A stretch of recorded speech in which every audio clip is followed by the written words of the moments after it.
네, 팩트체크 이가혁 기자와 함께하겠습니다. 일본 화장품 회사 DHC의 방송이 혐한을 넘어서 역사 왜곡 발언도 매우 많습니다. 네, 아베 총리를 비롯해서 유력 정치인들도 출연하는 만큼 아베 정권의 역사관과도 무관치 않아 보입니다. 일부 한국 네티즌들도 이렇게 동조하는 반응을 보이기도 했습니다. 네, 영상 조회수도 수십만 건을 넘을 정도라서 저희가 앞서 일부에서도 이한길 기자와 함께 짚어봤는데 좀 더 구체적으로 지금 이가혁 기자와 함께 팩트체크를 해보겠습니다. 먼저 어떤 내용을 좀 짚어볼까요? 네, 최근에 나온 내용 중에서 한글과 독도 관련 주장을 하나씩 검증해 보겠습니다. 네. 먼저 한글 관련 발언을 바로 한번 들어보시죠.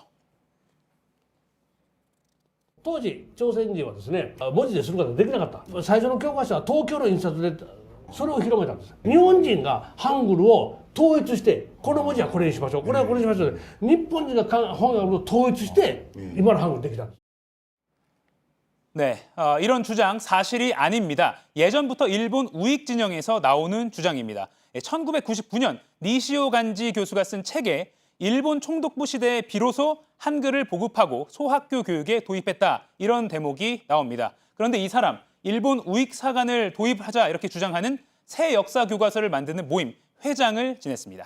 네, 좀 역사적인 사실을 근거로 더 따져볼까요? 네, 1910년 한일 강제 합병 이후에 조선 총독부가 보통 학교 언문 철자법, 그러니까 맞춤법을 만들었습니다.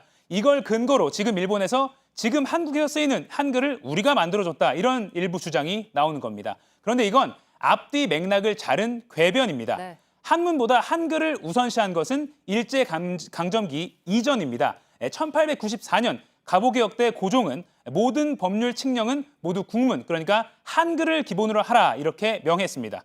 1907년에는 대한제국이 나라 차원에서 국문연구소를 세웠습니다. 이때 주시경 선생이 여기서 맞춤법 초안을 닦다가 강제 병합을 맞은 겁니다. 네. 그리고 일제강점기였기 때문에 일본어뿐만 아니라 한글 교육도 조선 총독부 주도로 이루어진 측면은 있는 게 맞습니다. 하지만 그래서 민간 차원의 노력이 컸습니다.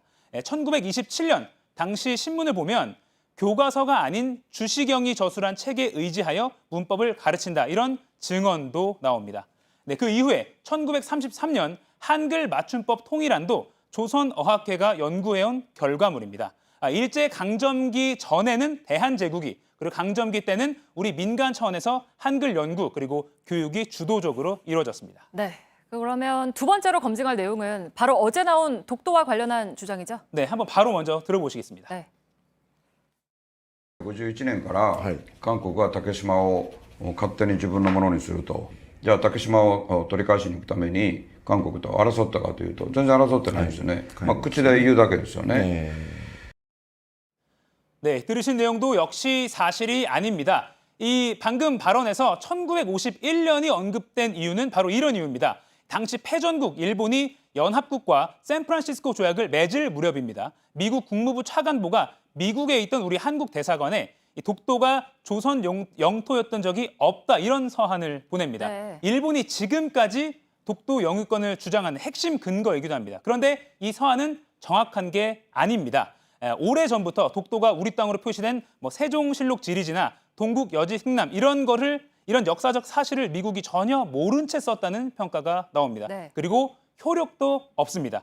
미국이 이런 일방적인 서한을 보낸 것에 대해서 영국이 반대 표명을 했고 그래서 정작 최종적으로 중요한 이 조약에는 독도에 대한 분명한 언급 자체가 없습니다. 그러니까 누구 땅이다, 누구 땅이 아니다 이런 언급 자체가 없습니다. 네.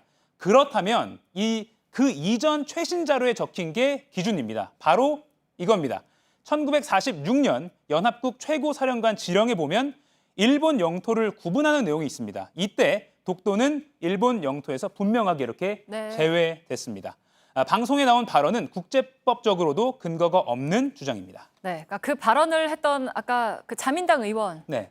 이 독도 관련 발언뿐 아니라 다른 왜곡 발언도 했죠? 네, 현역 자민당 의원인데 네. 이 사람이 같은 방송에서 위안부 강제 동원을 부정하는 왜곡 발언도 하기도 했습니다. 근데 문제는 이런 주장을 하는 인물들이 이 DHC 방송뿐만 아니라 일본 지상파 방송이나 언론 인터뷰에도 자주 등장하는 상황인 겁니다. 네, 이렇게 저희가 한글하고 독도 내용을 좀 따져봤는데 우리가 더 잘 기억을 해놔야 되겠다는 생각입니다. 네.